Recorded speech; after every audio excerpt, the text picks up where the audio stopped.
Selamat datang pada kuliah analisis kebutuhan. Modul ini merupakan modul pengantar yang akan membahas tentang apa itu kebutuhan atau requirement, serta dilanjutkan dengan membahas apa itu analisis kebutuhan dan siapa yang melakukan analisis kebutuhan tersebut. Oleh karenanya, pengertian kemudian dilanjut tentang apa atau siapa analis bisnis itu dan kompetensi apa yang diharapkan ada atau dimiliki oleh seorang analis bisnis.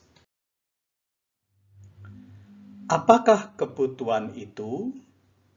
Kebutuhan atau dalam bahasa Inggrisnya adalah requirement adalah suatu masalah atau peluang yang harus kita tangani atau kita selesaikan.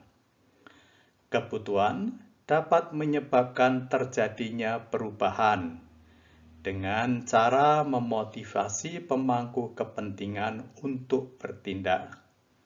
Di sisi lain, perubahan juga dapat menyebabkan kebutuhan dengan mengikis atau meningkatkan nilai atau manfaat yang diberikan oleh solusi yang ada.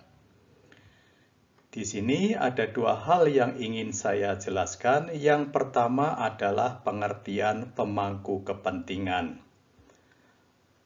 Dalam bahasa Inggrisnya, pemangku kepentingan adalah stakeholder, yaitu semua pihak yang memiliki kepentingan atau berkepentingan terhadap suatu objek. Yang dimaksud dengan objek di sini adalah organisasi atau perusahaan. Jadi, kalau objeknya adalah perguruan tinggi, maka pemangku kepentingan adalah pimpinan perguruan tinggi, para dekan, para dosen, para pegawai universitas, serta mahasiswa yang ada. Tetapi jangan lupa bahwa pemangku kepentingan perguruan tinggi antara lain adalah para pedagang di sekitar kampus yang berjualan untuk keperluan mahasiswa.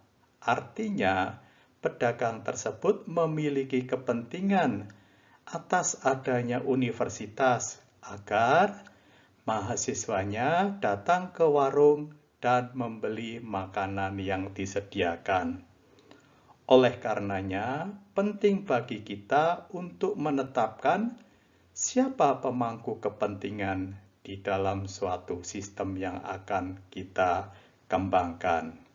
Misal, kalau kebutuhannya adalah membuat aplikasi sistem informasi akademik, maka stakeholder-nya adalah mahasiswa, dosen, karyawan bagian akademik, dan mungkin pimpinan fakultas atau universitas.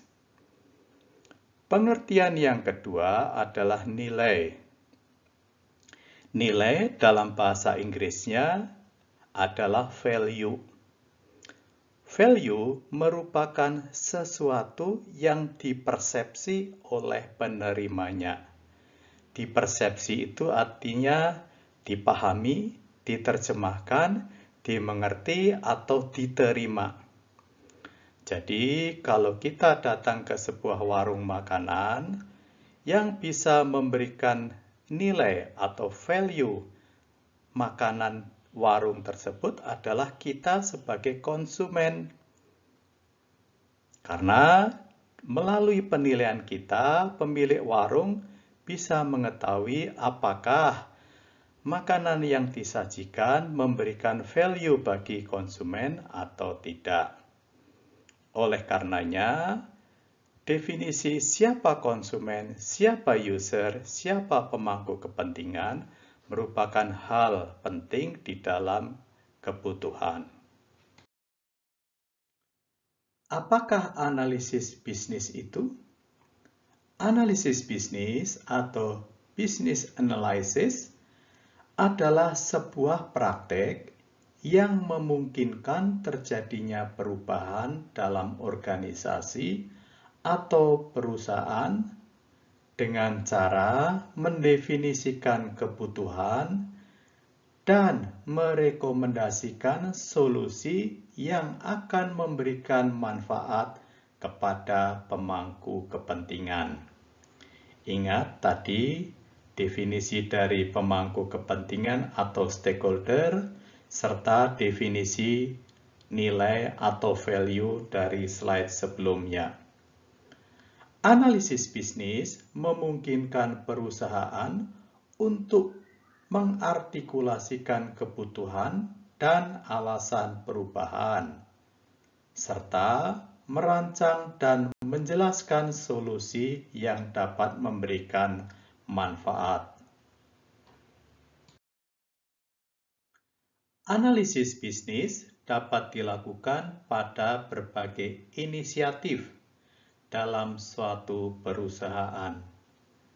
Inisiatif mungkin bersifat strategis, taktis, atau operasional.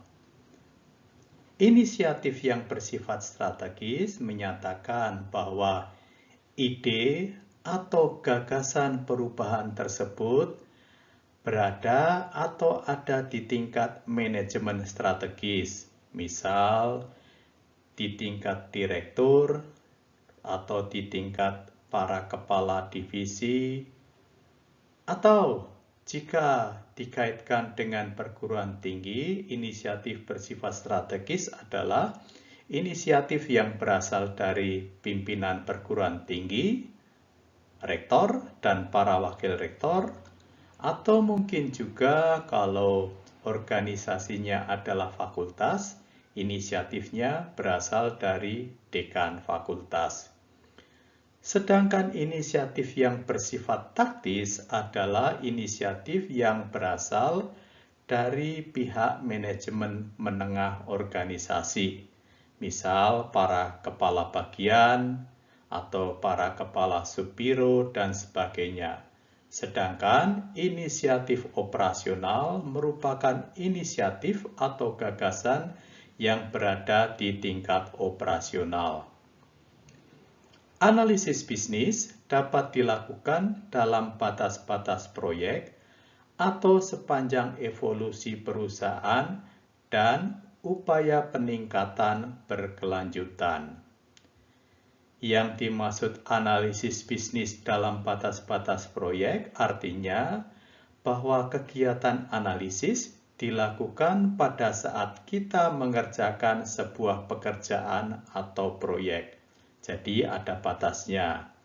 Di sisi lain, analisis bisnis juga dapat dilakukan oleh organisasi atau perusahaan secara terus-menerus. Artinya setiap saat, mungkin setiap periode sekali, setiap triwulan, setiap semester akan dilakukan evaluasi dan kemudian dianalisis apa yang terjadi. Biasanya hal tersebut merupakan upaya untuk peningkatan kinerja organisasi. Analisis bisnis digunakan untuk pertama, memahami keadaan organisasi atau perusahaan saat ini. Yang kedua, untuk menentukan keadaan pada masa depan. Dan yang ketiga, menentukan aktivitas-aktivitas yang diperlukan untuk berpindah dari keadaan saat ini menuju ke keadaan di masa depan. Poin yang ketiga ini biasanya kita sebut sebagai gap analysis atau analisis kesenjangan.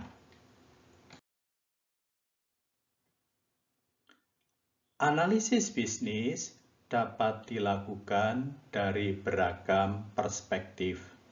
Perspektif artinya dari beragam sudut pandang atau berdasarkan kepentingan tertentu. Yang pertama, untuk keperluan organisasi agar bersifat agile, atau yang kedua, untuk keperluan pemanfaatan bisnis intelijen di organisasi, atau penggunaan dan pemanfaatan teknologi informasi, atau juga membuat arsitektur bisnis bagi perusahaan dan menetapkan proses-proses perusahaan dalam bentuk bisnis proses manajemen. Pada dasarnya, setiap orang yang melakukan tugas analisis bisnis dapat disebut sebagai analis bisnis atau business analyst. Artinya, terlepas dari jabatan atau peran organisasinya, artinya siapapun yang melakukan kegiatan tersebut, apakah pimpinan atau pihak-pihak tertentu, jika dia melakukan tugas analisis bisnis, maka orang tersebut disebut sebagai analis bisnis. Yang kedua, tugas analisis bisnis adalah menemukan, mensintesis, dan menganalisis informasi dari berbagai sumber dalam suatu perusahaan, serta mendapatkan kebutuhan pemangku kepentingan, menyelidiki dan mengklarifikasi keinginan untuk memahami masalah dan penyebabnya. Jadi, analisis bisnis adalah setiap orang yang melakukan tugas analisis bisnis, di mana tugas utamanya adalah menemukan, menganalisis, mensintesis informasi dari suatu perusahaan, kemudian menetapkan kebutuhan pemangku kepentingan, menyelidiki dan mengklarifikasi keinginan untuk memahami masalah dan penyebabnya. Analis bisnis berperan dalam menyelaraskan solusi yang dirancang dan disampaikan dengan kebutuhan pemangku kepentingan. Aktivitas yang dilakukan analisis bisnis antara lain meliputi memahami masalah dan tujuan perusahaan, menganalisis kebutuhan solusi, merancang strategi, mendorong perubahan, dan memfasilitasi kolaborasi pemangku kepentingan. Kompetensi seorang bisnis analis adalah pertama, analytical thinking dan problem solving.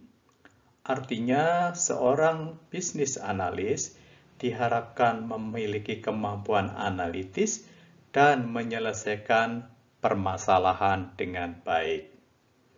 Yang kedua, memiliki karakteristik perilaku yang baik. Yang ketiga, memiliki pengetahuan bisnis yang baik. Jadi bukan hanya kemampuan teknis saja yang diharapkan. Yang keempat, memiliki kemampuan berkomunikasi secara baik. Komunikasi di sini adalah komunikasi langsung dengan orang per orang, atau juga komunikasi dengan sebuah kelompok. Yang kelima, memiliki kemampuan berinteraksi dalam kelompok secara baik, dan yang keenam, memiliki kemampuan tertentu di dalam bidang software aplikasi. Pada dasarnya, nama jabatan untuk orang yang melakukan analisis bisnis sangat bermacam-macam untuk setiap perusahaan. Terkadang ada yang menamainya sebagai seorang arsitek bisnis atau sebagai analis sistem bisnis. Ada juga yang menyebutnya sebagai analis data atau analis enterprise. Enterprise adalah kata lain untuk perusahaan. atau konsultan manajemen, atau analis proses, atau produk manager, pemilik produk, atau juga engineer kebutuhan, dan sistem analis. Sebenarnya, nama yang berbeda ini seringkali mencerminkan kebutuhan spesifik untuk melakukan pekerjaan tertentu. Ingat tadi dari definisi analisis kebutuhan dilakukan sepanjang kehidupan perusahaan itu. Nah, nama-nama inilah nama spesifik untuk kegiatan tertentu. Misalnya, kalau kegiatannya berorientasi data, seperti bisnis intelijen, mungkin dia disebut sebagai analis data. Tetapi kalau kegiatannya berupa pembuatan arsitektur enterprise, maka dia bisa disebut sebagai bisnis arsitek. Demikian modul pertama disampaikan. Terima kasih.